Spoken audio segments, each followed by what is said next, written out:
ബഹുമാനിക്കും. ഒരു ടൗൺഷിപ്പ് എന്നത് കെട്ടിടങ്ങളുടെ കൂട്ടമല്ല, മനുഷ്യരുടെ സ്വപ്നങ്ങളും സുരക്ഷയും അവസരങ്ങളും പരിസ്ഥിതിയും സമന്വയിപ്പിച്ച ഒരു ജീവിത സമൂഹമാണ്.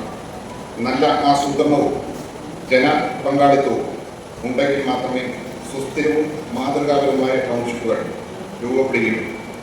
ഞാൻ ആമുഖമായി ആ വാക്കുകൾ സൂചിപ്പിക്കുകയാണ്. തൊടുപുഴയുടെ വികസനം എന്നുള്ളതാണ് നമ്മളിന്ന് ചിന്താധാരയെ രൂപപ്പെടുത്തുന്ന വിഷയം. തൊടുപുഴയുടെ വികസനം എന്നത് തൊടുപുഴ ടൗണിൻ്റെ വികസനം എന്നുള്ളതിൽ നിന്നുകൊണ്ടാണ് കൂടുതൽ ആളുകളും സംസാരിച്ചത്.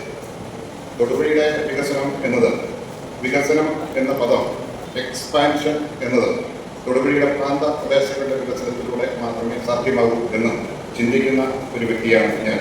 ഇവിടെ നമുക്കറിയാം, തൊടുപുഴ എന്നുള്ളതിന് തൊടുപുഴയുടെ സംരക്ഷണമാണ് പരമപ്രധാനമായിട്ടുള്ള കാര്യം.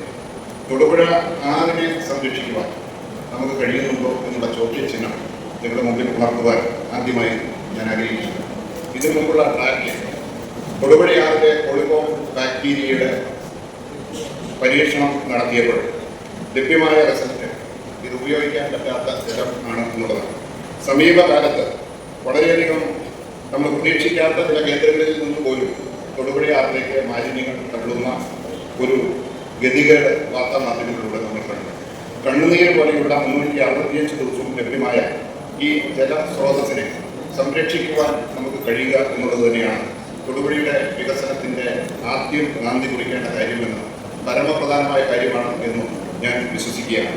അതുപോലെ തന്നെ തൊടുപുഴയുടെ സമീപത്തുള്ള ടൂറിസം സ്പോട്ടുകൾ, തൊമ്മാൻകുത്ത്, ആനിയടിക്കുത്ത്, കീഴാർകുത്ത്, ചെറുതേന്മാരി, ഇരുകല്യൻമുടി, മലങ്കര അടക്കം ഉള്ള ടൂറിസം കേന്ദ്രങ്ങൾ ക്ലസ്റ്ററായി രൂപീകരിച്ച് ഒരു കണക്ടിവിറ്റി ഉണ്ടാക്കി തൊടുപുഴയിൽ ശ്രീ രാമചന്ദ്രൻ എം ഡി സൂചിപ്പിച്ചതുപോലെ ഇവിടെ നിന്ന് പാർത്ത് അവിടെ കാണുന്നതിനും സന്ദർശനം നടത്തി തിരികെ തൊടുപുഴയ്ക്ക് വോൾട്ട് ചെയ്ത് പോകുന്നതിനുള്ള ഒരു ക്ലസ്റ്റർ ടൂറിസം പദ്ധതിക്ക് രൂപം നൽകേണ്ടത് കാലത്തിൻ്റെ ആവശ്യമാണ് എന്ന് ഞാൻ കരുതുകയാണ്.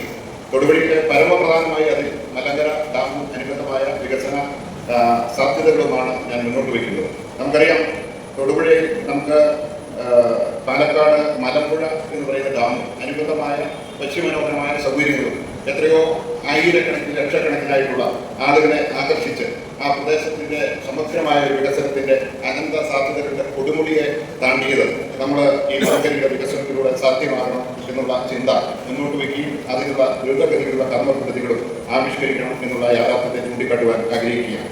നഗരം മാലിന്യ വിമുക്തമാകേണ്ടതായിട്ടുണ്ട്. BOT വ്യവസ്ഥയിൽ നമ്മുടെ സർക്കാർ സംവിധാനത്തിന് സാധ്യമാകുകയില്ലായിരിക്കും. സർക്കാർ സംവിധാനങ്ങളുടെ പിടിമുറുക്കിക്കൊണ്ട് തന്നെയുള്ള BOT വ്യവസ്ഥ മാതൃകയിൽ അത്തരത്തിലുള്ള കാര്യക്രമങ്ങൾ മുന്നോട്ട് പോകേണ്ടതായിട്ടുണ്ട്. തൊടുപുഴയിൽ ഞാനിനി പറയുന്ന വിഷയങ്ങൾ ഒരു ചില ആളുകൾക്ക് എന്നെ എതിർക്കേണ്ട ഒരു ഗതികേടിലേക്ക് എത്തും എന്നുണ്ടെങ്കിലും പറയാതിരിക്കാൻ നിവൃത്തിയില്ല എന്നുള്ളതുകൊണ്ട് ഞാൻ പറയട്ടെ. അവരുടെ ജീവിത പ്രശ്നവും കൂലി പ്രശ്നവുമാണ് എന്നുണ്ടെങ്കിൽ തന്നെയും 1680 വരുന്ന ഓട്ടോറിക്ഷകൾ തൊടുപുഴയിലെ വലിയൊരു പ്രശ്നമാണ്. ഞാൻ ഇത് പറയുമ്പോൾ അതൊരു യാഥാർത്ഥ്യമാണെന്നുള്ള ഉത്തമവിശ്വാസത്തോടു കൂടി തന്നെയാണ് പറയുന്നത്. അത് ആ സമൂഹത്തിൽ അവർക്ക് ജീവിക്കാൻ പറ്റാത്ത രീതിയിലുള്ള ഒരു സന്ദേഹത്തെ ഉണർത്തിക്കൊണ്ടുള്ള സംസാരമായി ആരും മുന്നോട്ട് വയ്ക്കരുത് എന്ന് വിനീതമായി അഭ്യർത്ഥിക്കുന്ന ഒരു പൊതുപ്രവർത്തകൻ എന്നുള്ള രീതിയിൽ അത് എന്നെ സംബന്ധിച്ച് ബാധിക്കും എന്നുള്ളതുകൊണ്ട് അത്തരത്തിലുള്ള ഒരു സന്ദേഹത്തോട് ഉണർത്തിക്കൊണ്ടുള്ള സംസാരമായി കരുതുന്നത്. പക്ഷേ ഇത് ഒരു പ്രശ്നം തന്നെയാണ്.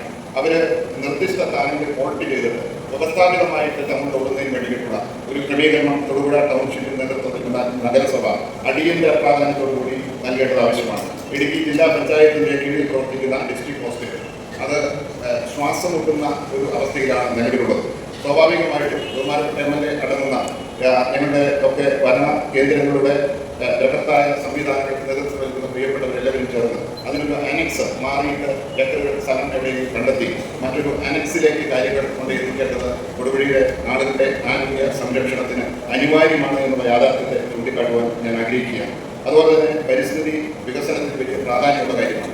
പരിസ്ഥിതിക്ക് പുറത്തു നിൽക്കുന്ന രീതിയിലുള്ള പ്രവർത്തനങ്ങളുടെ ഒരു അനുസ്യൂതമായ പ്രവാഹത്തെ തടയിടേണ്ടത് കാലത്തിന്റെ ആവശ്യമാണ് എന്നുള്ള യാഥാർത്ഥ്യത്തെ ചൂണ്ടിക്കാട്ടുവാൻ ഞാൻ ആഗ്രഹിക്കുകയാണ്. നമ്മുടെ തണ്ണീർത്തടങ്ങൾ, കുളങ്ങൾ, നീർച്ചാലുകൾ, കൈവഴികൾ, നെൽപ്പാടങ്ങൾ, വെള്ളക്കെട്ടുകൾ ഇവയെല്ലാം സംരക്ഷിക്കാതിരുന്നു കഴിഞ്ഞാൽ ഒരു കാരണവശാലും നമ്മുടെ ഇക്കോസിസ്റ്റം നിലനിൽക്കുകയില്ലായിരുന്നു. ഈ വികസന സാധ്യതകളുടെ വലിയ സംഭാവനകളിലേക്ക് ഒന്നും കടന്നാലും അതിനുള്ള ഒരു സാധ്യതകളും നമുക്ക് മുമ്പിൽ ആ ഇക്കോസിസ്റ്റം നിലനിന്നില്ലെങ്കിൽ ഉണ്ടാകുകയില്ല എന്നുള്ള ഒരു ഓർമ്മപ്പെടുത്തൽ നൽകുവാൻ ഞാൻ ആഗ്രഹിക്കുകയാണ്.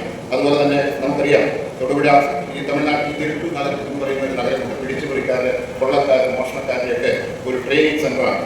അതുപോലെ തന്നെ തൊടുപുഴയിൽ നമുക്കറിയാം ഒരു മാന്യന്മാരുടെ ഒരു ഇടം, നന്നായി പെരുമാറുന്നവരുടെ, സഹായിക്കുന്നവരുടെ, പഞ്ചാബിലൊക്കെ നമുക്ക് ചെന്നിറങ്ങി കഴിഞ്ഞാൽ അവർ വ്യക്തികളിൽ നിന്നുള്ള ഹോസ്പിറ്റാലിറ്റി സഹായം വണ്ടി അറിയാതെ ദിക്കുമുട്ടി ചെന്ന് കഴിഞ്ഞാൽ അവരെ കൈവിടുന്നതിനുള്ള ഒരു മാനസികമായിട്ടുള്ള പ്രവണത, ആ ഒരു സാക്ഷരത നമ്മുടെ നഗരത്തിൽ നമുക്ക് വർദ്ധിപ്പിച്ചെടുക്കുന്നതിന് വേണ്ടിയിട്ടുള്ള അത്തരത്തിലുള്ള ഒരു ലിറ്ററസി അതിനെ എംഫസൈസ് ചെയ്ത് പ്രവർത്തിക്കുന്നതിനുള്ള ഒരു താല്പര്യം ഉണ്ടാകണം എന്ന് സൂചിപ്പിക്കാൻ ഞാൻ ആഗ്രഹിക്കുകയാണ്.